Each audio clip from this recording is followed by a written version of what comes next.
Welcome to the third lecture of your chapter Laws of Motion. So, in this video, we will be talking something about linear momentum. Then we will be starting with Newton's laws of motion, and there where we'll be finishing Newton's first law, and from here it will go up to somewhere we will be completing moment of the force in this same video, and then we will be reading about application of torque, and then we will be doing principle of moments, and finally we will be completing this video with this part. So again, tune up now. In last video we saw something about force and motion and inertia. What is force? It's push or pull. Okay, in this topic we saw something about Aristotle and his definition about natural motion and violent motion, and then we saw something about Galileo's concepts. These are the four concepts, very important. And then we saw something about inertia and its definition, the inherent property of a body to resist any change in its state of rest or the state of uniform motion unless it is influenced upon by an external unbalanced force, known as inertia. And this definition is very much important, you must memorize it. Inertia is a inherent property, okay, remember that. And then we saw something about types of inertia: inertia of rest, inertia of motion, and inertia of direction. So these things I explained with the example of cars, and you while sitting in the car. And then so we saw something about examples of inertia, like athlete, and then making a sharp turn while driving a vehicle, and vigorously shaking the branches. These things are the examples of inertia. You can see many other examples in your day-to-day life. Okay, starting with today's lecture, we will be doing first with linear momentum. Okay, the impact of a force is more if the velocity and the mass of the body is more. To quantify the impact of a force exactly, a new physical quantity known as linear momentum is defined. The linear momentum measures the impact of a force on a body. Okay, so how we can start with this? Just so simple. Uh, Take two vehicles. One is a bicycle and another one is a tractor. So if you make two vehicles to move in the same speed, uh, somewhat like 30 meters per second, which one will have more force when it hits a wall? Just think over. You will definitely say that the tractor will have more force on it while it impacts on the wall. Why? Because tractor have more mass. That's why it have more force on the wall. Whereas bicycle have comparatively lesser mass. So this is what is called as linear momentum. Linear momentum is just another physical quantity used to express how force is acting. It is some other way to express what is force, how is force acting. That's all. So then the product of mass and velocity of a moving body gives the magnitude of linear momentum. It acts in the direction of the velocity of the object. Linear momentum is a vector quantity. Okay, so when we are reading about force, we might have came across some formula called F is equal to mass into acceleration.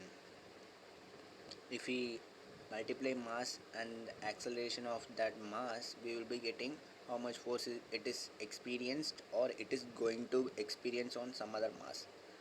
So here uh, what we're gonna learn is what is the formula of linear momentum. So similarly here, mass into velocity gives linear momentum. That's it.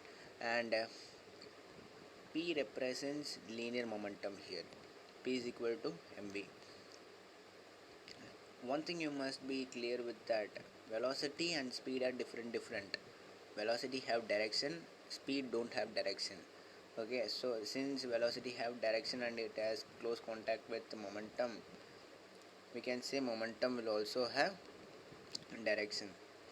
uh, just take an example.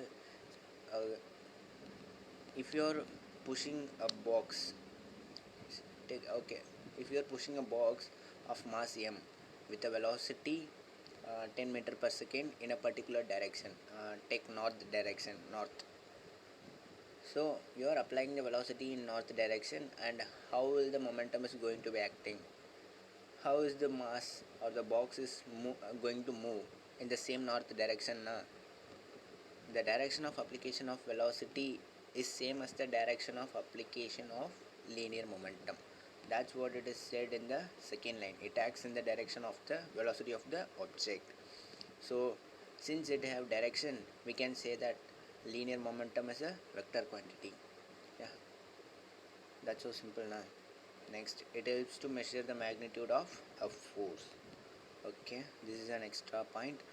Unit of momentum in SI system is kilogram meter per second. So kilogram denotes mass and meter per second denotes velocity. And in CGS system, centimeter gram second system, its unit is gram centimeter per second. Okay, that's all about linear momentum. And now we are going to enter the great big topic, Newton's laws of motion. In 11th standard we will be dealing it with mechanics topic. It's a great chapter, and it's a good thing to exercise your brain by using this chapter. Here Newton, a great scientist in 1600, I guess. Yeah, maybe while he was playing with apples, he suddenly discovered these three laws. Okay, history's apart, we come to science back again. Newton's first law. I said now there are three laws, so here's the first law. Headache starts here. This law states that every body continues to be in its state of rest or the state of uniform motion along a straight line unless it is acted upon by some external force. It gives the definition of force as well as inertia. Okay, this bold lines is very important, and when they ask in the exam, state Newton's first law, you must write this thing. So, well, I will be reading it in another time. Every body continues to be in its state of rest or the state of uniform motion along a straight line unless it is acted upon by some external force.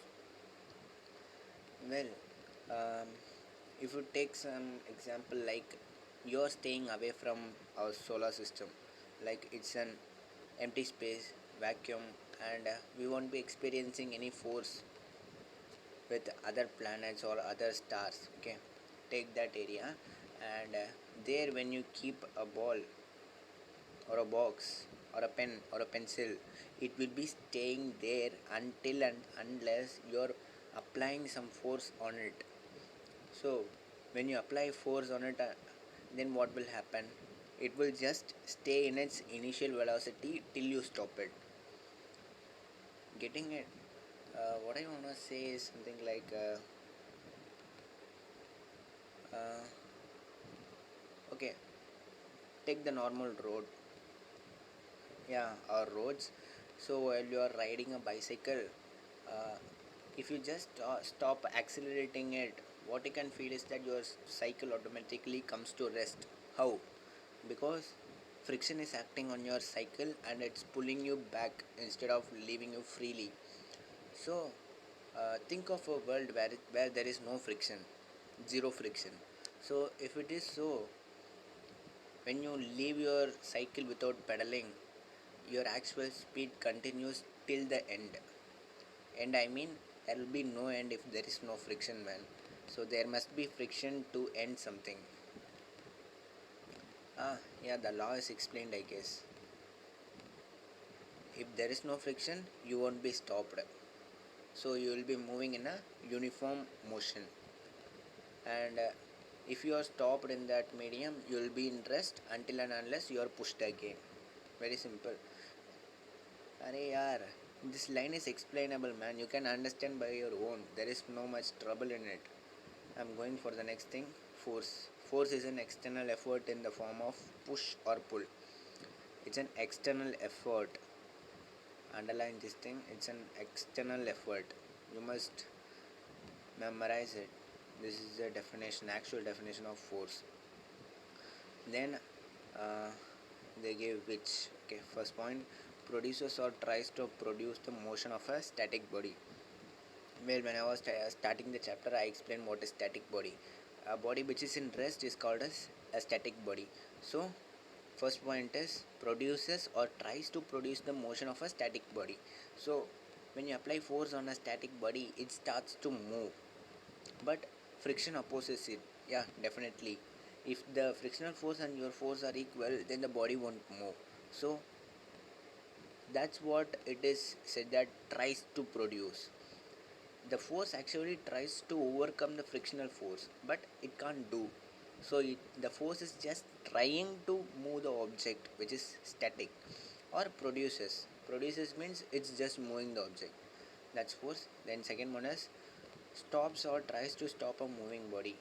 Yeah, here this is I guess natural motion, I think, in Aristotle's topic. Okay, coming back here, stops or tries to stop a moving body. Well, when you're driving your car and if you apply your brakes, the moving car comes to rest. So the brakes are applying some force to stop the vehicle moving. Force acting here. Okay. Then changes or tries to change the direction of motion of a moving body. Well, this is a bit tough topic. No, no, no. Okay. Okay. Here, when you're driving your car and you are trying to turn your car in some other direction, your steering wheel will apply some effort to your front wheels. So the front wheel will be opposing friction in some other direction, so it is turning some other side. So direction changes due to force. And then force has both magnitude and direction, so it is a vector quantity. Any quantity which have direction and magnitude is actually vector quantity, so this point is also very important. Then types of forces. Based on the direction in which the force act, they can be classified into two types, which are called as like parallel force, unlike parallel force. So like parallel forces, two or more forces of equal or unequal magnitude acting along the same direction parallel to each other are called as parallel force. So here we can take something, parallel forces are acting in the same direction. So F1, F2, the arrow mark defines the direction, you know, right? So F1 is also in same direction, F2 is also in same direction, so it is called as parallel like forces. And then unlike parallel forces, if two or more equal forces or unequal forces, unequal or equal, okay, act along opposite directions, opposite, parallel to each other, then they are called unlike parallel forces. Action of forces are given in table 1.1. Okay, here F1 and F2 are parallel but their directions are opposite, so this is called as parallel unlike forces. Okay, and then parallel equal forces are acting in opposite direction in the same line, F1 is equal to F2. So when this is parallel unlike forces, but when F1 is equal to F2, the net force will be 0, so there is no movement of this block. There are some pictures given, take note of it, I'm not going to explain it. Then if the resultant, wait a minute, okay, resultant force, when several forces act simultaneously on the same body, then the combined effect of the multiple forces can be represented by a single force, which is termed as resultant force. So take the case here, two forces are acting in same direction, so we can represent it by one line, just one line is enough. Now we can represent that one line as F net. So if we need to represent it by one line, we must add these two because they are acting in same direction, so we can add them. So F net will be F1 plus F2, take in this case. So we can, if there are two cases, if F1 force 1 is greater than F2, for example, if F1 is 10 Newton and F2 is 5 Newton, we can say that F1 is greater than F2. There, uh, think it in a real manner. If you are a stronger person and you have a brother who is weaker, and if you both start pushing a box, a big box in opposite direction, who will dominate? It's definitely you, right? Because you have more force, so you are pushing in your direction, but with less net force. So we can define this as F net. So if F1 is greater, the arrow will be in this direction and it is represented as F net. So F net is equal to F1 minus F2. Condition is given, man, don't forget. Then if F2 is greater, if you don't have a younger brother and if your brother is elder than you and he is more powerful now, their F2 will be greater. So F2 is greater than F1, their F net will be in this direction, this side, from right to left. Okay, their F net magnitude will be F2 minus F1. Then uh, that's all here. And here this is a good case. When you and your brother or sister or any other man, take an example, if you both are equal in strength, then the box will not move in any direction. That's what F net is. Here is 0. There will be no arrow in this case for F net. If the resultant of all the forces acting on a body is equal to 0, then the body will be in equilibrium. Equilibrium may be a new word for you, but it's similar to equal.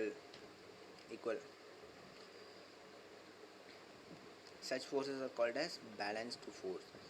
Balanced force, I mean, if a box is if we are pushing a box with 5 Newton force, and if the same box is pulled with 5 Newton force, see, 5 Newton pushing and 5 Newton pulling, so this happens simultaneously in same side, then the box won't move now, it will be unstable, and that condition is called as equilibrium. And the forces acting are called balanced forces, because they won't be making that box to move there and bring it back here. There is no possibility because the forces are equal, 5 Newton and 5 Newton. So they are called balanced forces. If the resultant force is not equal to 0, then it causes the motion of the body due to unbalanced force. So if the same box is pushed with 5 Newton force and pulled with 10 Newton force, then pulling dominates over pushing. So F net will be in the direction of pulling. Okay, so F net's magnitude will be 10 minus 5, which equals 5 Newton. And here the forces are unbalanced because the F net is 5 Newton in pulling side, so the box will be pulled with 5 Newton force, and it is causing the motion of the body to be in a particular direction, so it is called as unbalanced forces. See, everywhere in your surrounding environment is actually unbalanced forces. Everything is unbalanced, most probably everything will be unbalanced, and something like when you are sitting in your chair, the chair will be pushing you upwards but earth will be pulling you downwards, but yet you are in stable equilibrium. See, many things happens with physics. If you go deeper and deeper, you will be interested in physics and you will start loving it. Just you are studying 10th now, so it will be a bit boring, but in 11th and 12th you will be dealing with numericals and some more and more problems. If you take physics book, it will be like max book. That's the case in 11th and 12th. It's that much interesting. Max is also an interesting subject. Every subject in your school's syllabus is very very interesting. Once you start studying colleges, one question will be coming for 10-12 marks. It's a very very big headache. And if you choose, say, engineering, it's more than hell. Okay, examples: drawing water from a well, force applied with a crowbar. I think crowbar is this thing. Forces on a weight balance, everything is basically unbalanced forces. A system can be brought to equilibrium by applying another force which is equal to the resultant force in magnitude but opposite in direction. Such force is called as equilibrant. Okay, uh, we took a last example now, a box which is pushed with 5 Newton and pulled with 10 Newton. So the F net force will be in direction of pulling with 5 Newton force. So again, if another person starts pushing with 5 Newton, so actual pushing force will be 10 Newton, and pulling force is already 10 Newton. So 10 Newton gets cancelled out and the F net will be 0. So the block will be again coming back to equilibrium, and that extra pushing force which we applied now is called as equilibrant. Okay, that's all with force. And then comes rotating effect of force. Rotating effect of force, moment of inertia. Oh my god, it's a great topic, man. It's a vast one. Okay, have you observed the position of the handle in a door? இந்த கதவுல கைப்பிடி இருக்குல்ல, அதை தான் சொல்கிறாங்க. It is always placed at the edge of the door and not at some other place. Why? Have you tried to push a door by placing your hand closer to the hinges? Hinges meant இந்த கதவையும் அருகாலையும் ஒரு இடத்துல attach பண்ணி வச்சுருப்பாங்கள்ல, அந்த இடத்துக்கு பேர் தான் ஹிஞ்சு. So அந்த ஹிஞ்சு கிட்ட வந்து நீங்கள் தள்ளி பார்த்துருக்கீங்களா அப்படின்னு கேட்குறாங்க. தென் or the fixed edges, what do you observe? So basically what we observe, when we push the door close to the hinges, it's very tough to open the door, but if you use the handle, it's a bit easier than the previous case. The door can be easily opened or closed when you apply the force at a point far away from the fixed edge. So what is the fixed edge? That's the hinge basically. So if you apply the force in the handle which is far away from the hinge, it is easier. That's what they are saying here. And then in this case, the effect of the force you apply is to turn the door about the fixed edge. This turning effect of the applied force is more when the distance between the fixed edge and the point of application of force is more. So basically this is the fixed hinge and here is the handle. You basically use the handle to move the door, and it is bit easier. If you apply force somewhere here, it's very tough, but here it's easy. Why? You'll be getting the answer soon. Wait for that.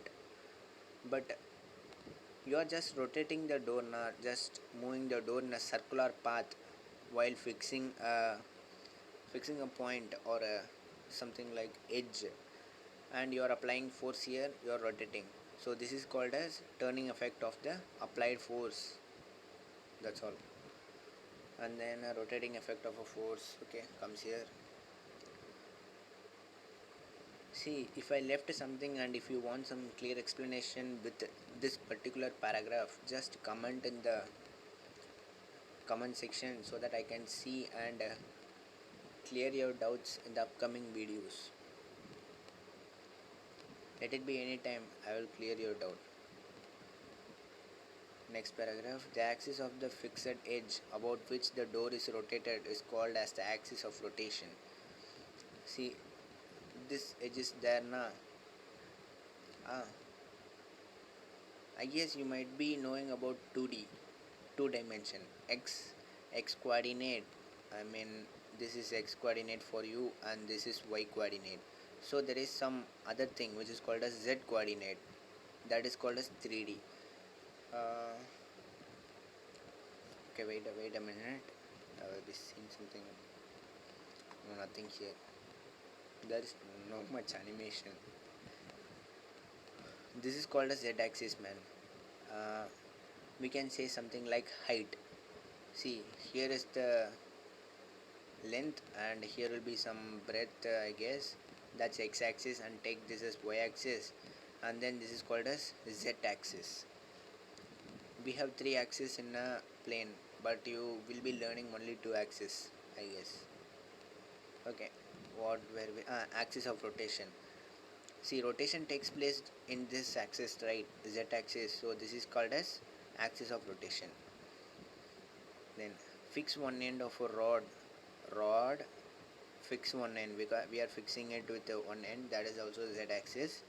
Fix one end of a rod to the floor slash wall, and apply a force at the other end tangentially. Tangentially means uh, it's perpendicular to this distance now. This the We are applying force in this direction, but the fixed edge and the handle is just perpendicular to each other, so that's called as tangentially. The rod will be turned about the fixed point, is called as point of rotation. Here we have axis of rotation. So if we divide axis into infinite divisions, there we'll be getting point. So that's called as point of rotation. Basically something, axis of rotation and point of rotation are same. Then moment of the force. The rotating or turning effect of a force about a fixed point or fixed axis is called as moment of the force. So before we saw something called a linear momentum rate. It is a physical quantity which is used to express force. Here we are having some other name, torque, which is called a rotating or turning effect of a force about a fixed point or fixed axis is called torque. This is some another type or something quantity we are taking to consider force and its application. This is just a definition you need to learn, so memorize it. The rotating or turning effect of a force about a fixed point or fixed axis is called as moment of the force about that point or torque. This symbol is called as toe. If you learnt Hindi, you might be remembering this itch symbol.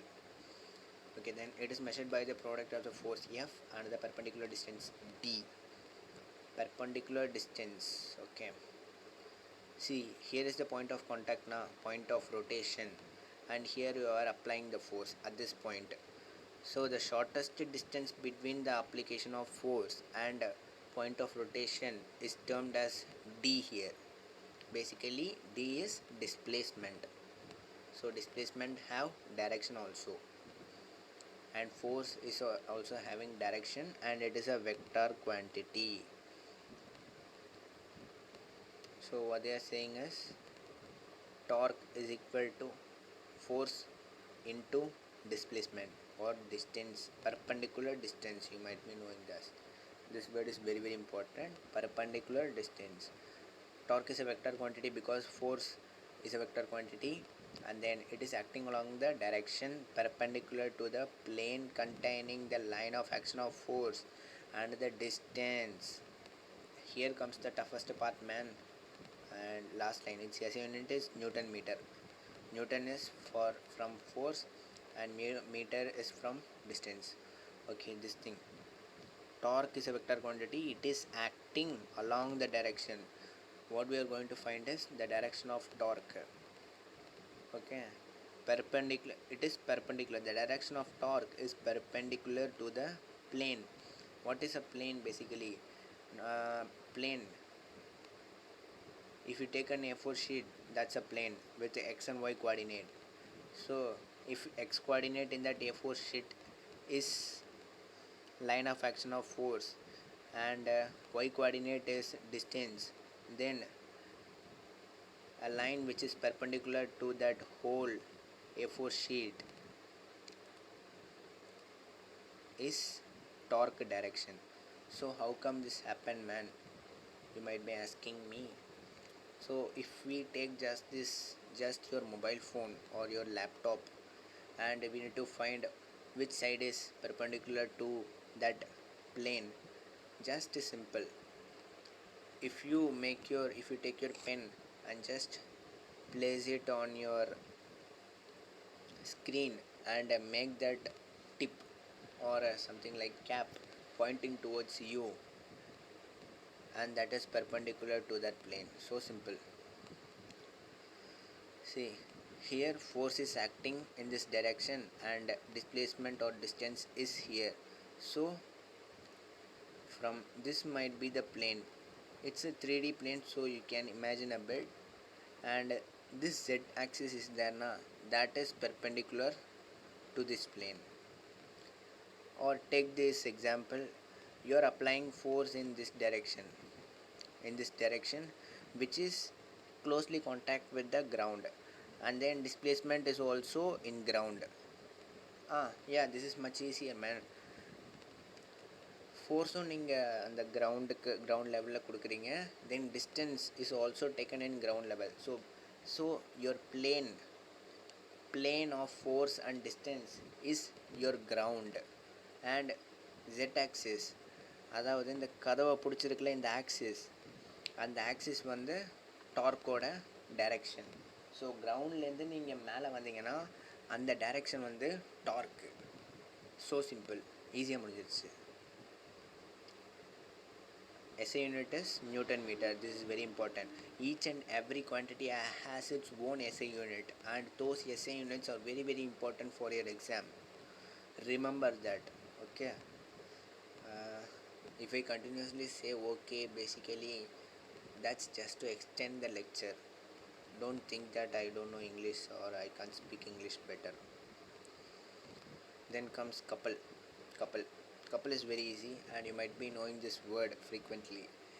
And what else? Okay, couple is basically two, right? Yeah, two or a pair is called as a couple. Two equal and unlike parallel forces. Two equal and unlike parallel forces. Unlike means opposite. We studied this before. Okay, remember that. Unlike parallel forces applied simultaneously at two distinct points constitute a couple. That's it. Okay, here, no, here it's not that. Here, see, consider S as the midpoint. Okay, so we are going to keep a stick over it. Stick in a kuchi. Okay, we are going to keep a stick over here, and we are going to apply force here and here. See, we are just going to keep a stick. There is no pivot points or something like a needle which is going to balance the stick. It's just a stick without any support. We are applying force in the edge of the sticks like this manner. So this force and this force are unlike because they are opposite, and it is same in magnitude, F and F. So same in magnitude, and this is called as couple. The line of action of the two forces does not coincide. They are not coinciding, they are separate now. Here it is separate, here it is separate. If this force is acting here in this direction, that means these two forces are coinciding, but here it's not coinciding. That's what we want for a couple. This line is a condition to mention what is couple, and then it does not produce any translatory motion since the resultant is 0. So what is translatory motion? Translatory motion is nothing but just moving forward. See, when you are moving in a motorcycle, you are going forward, but your wheels are just rotating in their same axis, but you seem to be moving forward. I'm sorry. So moving forward is translatory motion. But here, if you see that force is acting here, but there is a point here. So what will happen? So there comes the rotating effect of torque. Just try it with your pen or pencil, man. Take it and apply force in two edges. You will see that your pen or pencil is rotating by having a center which is virtual. You can't see that center, but actually it has some center and it is rotating. There is no translatory motion. If you just hit your pen from its middle and it starts to move in front, so that's translatory motion. I said what is the difference between translatory or non-translatory, so you can read this sentence and know the meaning. Since there is no resultant, since the resultance is 0, see, here you must start thinking. we are going to apply forces which are opposite and opposite with equal magnitude. So if there is equal magnitude and the forces are acting opposite in direction, see here in this case equal magnitude and it is opposite in direction, the F net will be 0. That's what they said here. It does not produce any translatory motion since the resultant is 0. Yeah, resultant is 0, but yet it is rotating, man. How it is rotating without any F net, you must be thinking. ஃபோர்ஸே இல்லாமல் எப்படியே ஒரு object move ஆகுது அப்படின்னு நீங்கள் யோசிக்கணும். Thinking is physics. You must think. You must ask yourself some questions. If you are not clear with your questions, then ask it to someone who can answer that question, like your teacher, your physics staff. You are paying lot of money for you to teach, man. You need to ask your doubts. You must clear your knowledge. You are paying a high amount. Think twice. Why you are studying, why you are learning physics, why you are getting marks, why you are appointed with a teacher. Everything is not just waste of money. You must not make it. Think, think, think. That's all I can say. Okay, then what I was saying, how it is rotating. Yeah, that's here also F is acting opposite and opposite. And you must say that F net is 0. Yeah, I will also say F net is 0. But here torque comes into action. See, we are applying force here, we are applying force here. So it is two different edges, and it is going to consider, this force is going to consider the part of from here to here of the stick, and this force is going to consider the part of the stick from here to here. So this force will rotate in this direction, this half stick, and this force will rotate the half stick in this direction. Since they are combined with each other, these two couples will make the stick to rotate without any actual force.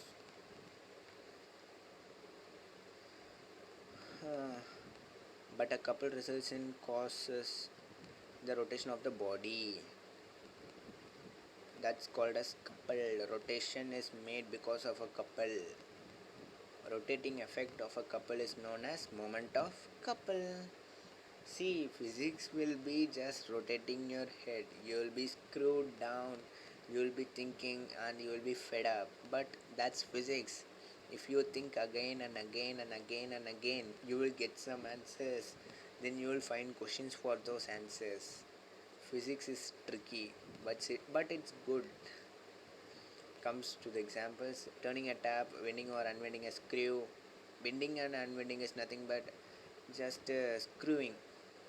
If you just screw into and outside, that's called bending and unbending. And a spinning of a top is pambaram, yeah, comma, etc. Moment of a couple is measured by the product of any one of the forces and the perpendicular distance between the line of action of two forces. The turning effect of a couple is measured by the magnitude of its moment. So this whole paragraph is explained in just this formula.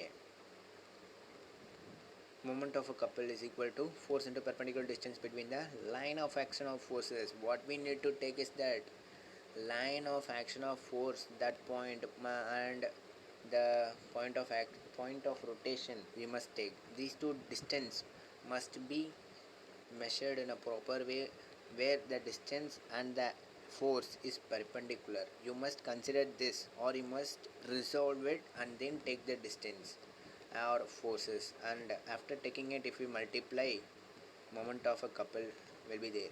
So moment of a couple, we saw moment of the force, but here couple comes. So why they are taking only one force, but there are actually acting two forces, so you must multiply by 2.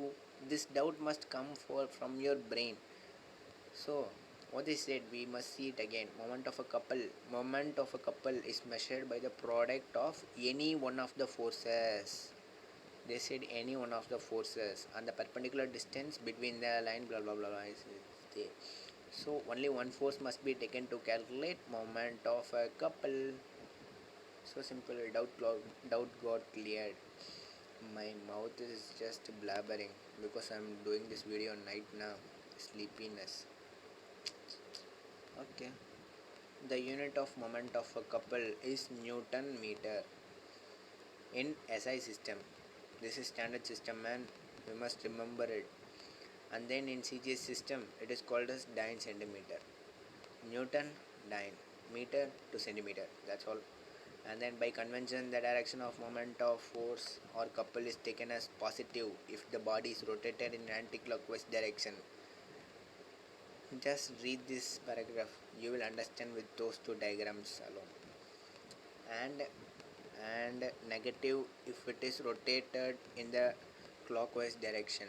So convention means just taking positive and negative to solve some problems. See, take in this case, this force and this force will make the object to rotate in this direction, that is clockwise. So here what they said, we must take a negative if it is clockwise direction, and here it is anti-clockwise, so this is taken as positive. So simple, that's it, you're done. And then comes application of torque. So we saw application of inertia and now we are seeing application of torque. Gears, yeah, everyone know that in car and bus and in lorries, everywhere gears are there. So there they are using circular wheel with the teeth around its rim is nothing but its edges, and it helps to change the speed of rotation of a vehicle by changing the torque and helps to transmit the power. So you must learn mechanical engineering to go into deep, not so very much important, just learn it in overview, that's all. Then CISA. Okay, CISA everyone knows. I don't want to explain more. And if you have any doubts, just contact me or comment it. Steering wheel. Okay, everyone know. This is also very easy, man. Steering wheel. If it is a bigger steering wheel, you need to apply more torque. If it is smaller one, you need to apply less torque. Why? Torque is equal to force into perpendicular distance. So if distance increases, torque increases. If distance decreases, torque decreases. Simple. There is no logic at all. It's very important. It's very easy. I'm fed up. A long video. Principle of moments. When a number of like or unlike parallel forces act on a rigid body and the body is in equilibrium, then the algebraic sum of the moments in the clockwise direction is equal to the algebraic sum of the moments of in the anti-clockwise direction. See, what they are saying in this big paragraph is very easy because they actually said it in 3 lines. In other words, at equilibrium is nothing but the force which is acting overall in that body is zero. F net is zero. At equilibrium, the algebraic sum of the moments of all the individual forces about any point is equal to 0. So what they are saying is P is that point, and from here to here is that stick, and they gave distance from this P to that force of action of something, leave that. And then here D1 is also given. So if we just hide this part, we are just forgetting this part and we are concentrating in D1 alone. If there is D1 alone, then F1 is applying, so, and it is holded by something. We are just having some ball bearings and we are holding this stick with that point P. So what will happen is F1 will make this stick and rotate in this direction. So this is basically anti-clockwise. And if we hide this one and we concentrate on this thing, this F2 will make this D2 stick will rotate in a clockwise direction. That's what they mentioned here as clockwise direction, clockwise moment, and here it is anti-clockwise moment. If F1 into D1 and F2 into D2 are equal, then it is called, then this whole stick is said to be in equilibrium. That's what algebraic sum represents. Algebraic sum means algebraic sum of all the individual force about any point is equal to 0. That's what we are saying here. See here, very simple. I said it before now. F1 into D1, F2 into D2 must be equal to have equilibrium. That's it. In the illustration given in figure 1.5, the force F1 produces an anti-clockwise rotation at a distance d1 from the point of pivot P, and the force F2 produces a clockwise rotation at our distance d2 from the point of pivot P. The principle of moment can be written as follows. That's called as principle of moment. There is nothing more. Uh, See shortly what is principle of moment is, if this stick wants to be in rest or equilibrium or stable, or it does not want to move, but actually there are two forces acting and there is a pivot point here and the distances are different, then what we might think is that the torque actually acting in this direction, that is anti-clockwise direction, must be equal to the torque acting in this clockwise direction. Moment in clockwise direction must be equal to moment in anti-clockwise direction. What is the formula of moment? That is force into perpendicular distance. Force into perpendicular distance. So if F1 d1 is equal to F2 d2, then principle of moment is verified and the stick is in equilibrium. That's all. Today's lecture over, man. Everyone stay happy, stay tuned. If you wanna say me something that improve this thing, improve that thing, then mention it in the comment. I'll be reading it. And if you have any doubts regarding these topics, then also mention in that same comment box. uh, Final thing is that read physics, love physics, see everything in the way, and think everything in the way of physics. You'll be exaggerated if you just got set up with my idea. One more thing is that, see, Tamil Nadu government gave you textbook to read by your own, and teachers are there to explain you. So instead of waiting that my teacher will teach this, teach that, no, don't wait at all. Start learning by yourself. These languages are very very easy. See, if you take CBSE textbooks, they are writing in a very very standard manner. A normal student can't at all understand it. But when we compare with this textbook, this is very very easy to learn, easy to read, easy to memorize. Everything is easy in your book. Just start reading your textbook. That's all I will say. Knowledge matters than marks. A great word. Just take a look. Okay, if you like my video, like it. If you want to share it, share it. If you want to subscribe, subscribe to my YouTube channel. And at last, always attain some knowledge from this lecture or any lecture which I'm posting in my YouTube channel. Thank you. Bye bye.